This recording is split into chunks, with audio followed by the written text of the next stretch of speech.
talks about the persons with disabilities, it talks about 5%, but there's no quota for the youth, there's no quota for the marginalized, there's no quota for the minorities, which then Article 100 says clearly that Parliament shall enact. And going forward, you go to Schedule 5 of the Constitution, says Parliament shall enact and pass legislation. So when the word Parliament keeps on propping up in the conversation by different panelists, it's not necessarily because we are looking at Parliament and we have got issues with Parliament. Here, by the way, we are talking about representation. So we shouldn't even be talking about jobs elsewhere and getting opportunities elsewhere. We are discussing Article 100 and it's about representation.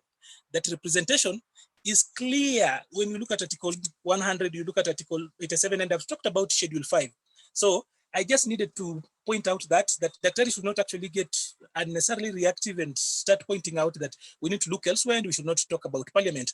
Parliament as a house of rules, the home of policy, and the place, the threshold where decisions are made and where we cook the Constitution cannot really get out of this. So talking about laws being silent, I mentioned that Article 177 of the Constitution that talks about meeting the gender quota in the county assemblies is one of the most successful provisions so far when it comes to representation, or rather balancing out this representation. One of those temptations we have had has been the attempt to try and copy paste Article 177 and simply bring it in Article 100 so that it looks the same. The challenge here is that, constitutions are not normally made during peacetime. Constitutions, one time too many, are made during wartime or when people are coming out of a crisis. It's much easier. And that is why you realize that for 9 years since we passed, actually we are moving to 10 years since we passed the Constitution had set a deadline for some of these laws to be passed in Schedule 5. Article 100 was supposed to be realized in 2015, August 27. The same with Article 100, same with Article 54. But somehow when we left it to legislation, it has not been worked. So that moves, or rather trips down to what we leave to political parties. Sometimes political parties, there is no mandate, there's nothing that forces them. For example, if you are to look at ODM, you look at Jubilee. Let me talk about the bigger parties that are even receiving funding from government.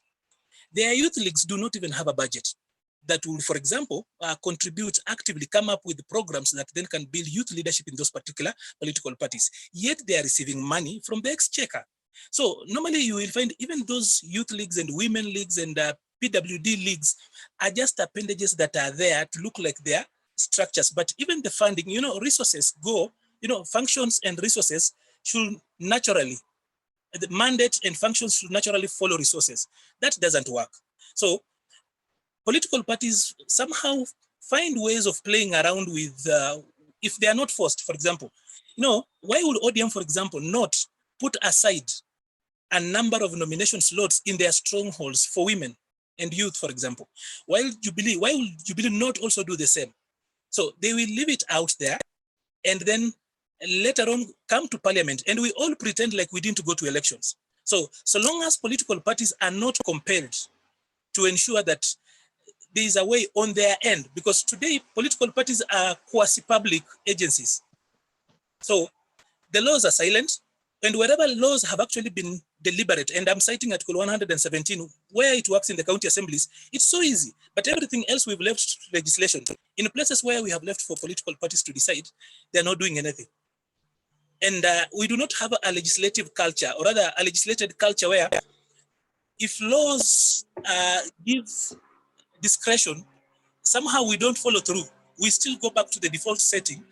Like I said, our society is largely patriarchal. Our politics is male dominated. And in those two aspects, the minorities, the weaker people, do not normally find voice. Veronica, thank you, Arnold. Let me say very briefly, Dr. We need to get in another question. Go ahead. Veronica, let me comment on what Elias was talking about. And it's Victoria, not Veronica, but go ahead, Dr. Haji. Victoria, sorry, I'm sorry for that.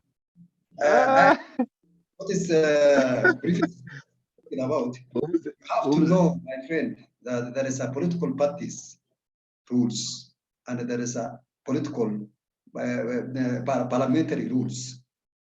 All political parties, immediately you participated to elections. IEBC give all political parties guidance how to nominate the person with disability, youth, and women. And what you are talking about, I agree some of the things you are talking about, I agree with you.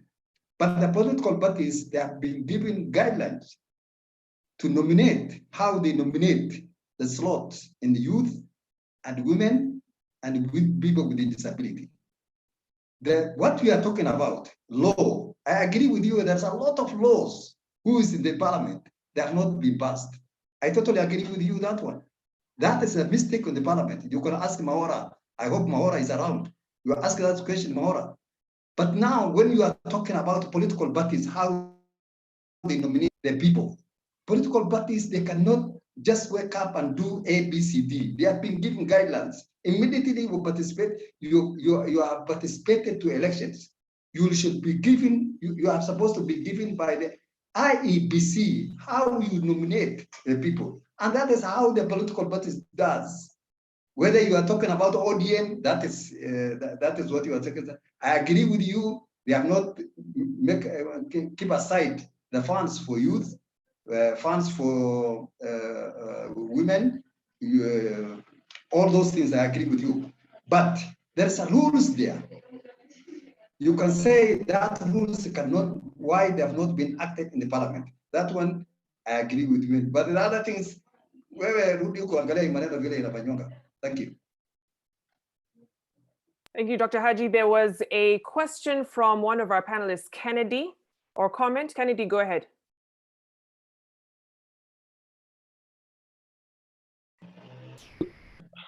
Thank you, Rubadiri, for this wonderful forum. First of all, I want to discuss the notion that a youth league in the parties are flowers. I'm a youth leader of a political party. I don't know about other parties, but we are very actively involved in the process of political parties. Yesterday, I just attended a National Governance Council where we passed the Youth Charter, which is giving us the opportunity, one, to open an account, to operate an account as a youth league, two, to develop a framework where we will be able to nominate the youth and also young ladies.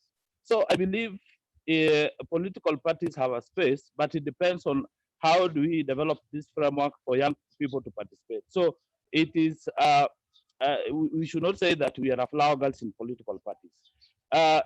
Coming back to Article 100, I believe that it is the failure of members of parliament, because I remember the 2/3 gender bill has failed several times because of the quorum hitch in parliament, despite lobbying in parliament. So the challenge is with members of parliament. And I believe now it is high time we go back to political parties. Let us go back to political parties and bring this debate to political parties so that we can lobby from parliamentary groups in political parties based on the interest of our political parties and in regards to the 2/3 gender rule and the implementation of Article 100.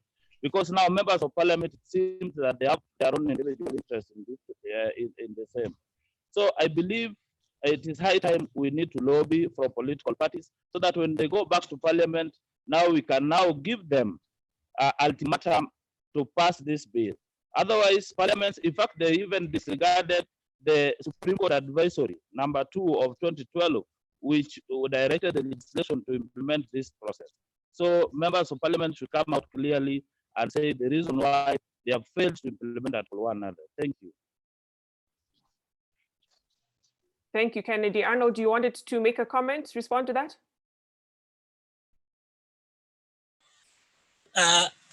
I happen to know Ken has been a youth leader for about for a political party for about 3 to 4 years now at ANC.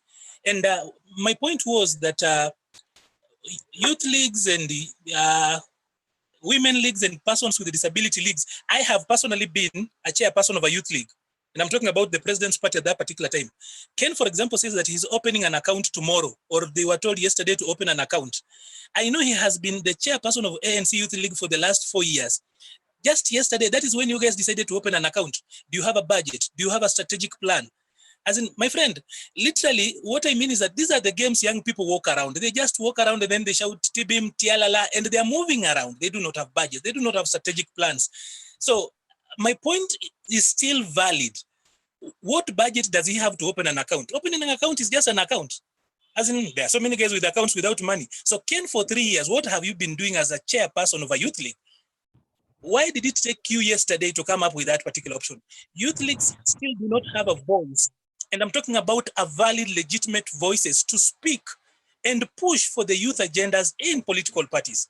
Otherwise, they still come to these shows and they have to see to show how loyal they are to their party leaders who are watching this so that they can continue get around there. When last were they elected? But then without elections and without those arms and appendages being legitimate, it becomes very hard for them to even represent. And that is why I think earlier on we spoke about the interplay between somebody holding an office in the name of youth and really representing the interests of those particular groups. So my point is still valid, that a lot of those youth leagues and women leagues and persons with disability leagues do not necessarily have the oomph, they don't have the structure, they don't have the bonework to come out and represent young people. Otherwise, we will not be speaking about this. Some of these guys have been in this business forever, but there is nothing that comes out of it. Just a follow-up to that. Is that by design or is that by virtue of the individuals who are picked to fill those particular positions? It is actually, Ken, can I just finish? Kennedy, let's have Arnold respond, then we can have you come in. Thingy at the bottom. Is that post edit? Can I proceed? Proceed, Arnold, proceed. Please, other panelists, mute your mics. Yeah, so this is what I was saying. Number one, political parties have by design ensured that the center of governance within political system is actually centered around an individual. So normally a lot of our political parties are either personality cults, they are not as institutional as is envisioned in the Political Parties Act of 2011. So by design, you realize that the young people who then end up in those particular positions do not have the legitimacy sometimes to push through. And in our own private and individual rooms and spaces, these young people, some of them who are here, will be open and they will tell you that even in political parties, you show up and whatever you say is simply to ensure that you are in attendance and your name and signature shows up sometimes on a document, but literally the systems, the political system is still male dominated. And I'm talking about elderly male dominated political system that ensures that women, youth, persons with disabilities, minorities, and people who are powerless do not find voice on the table of political decision making. So it is by design.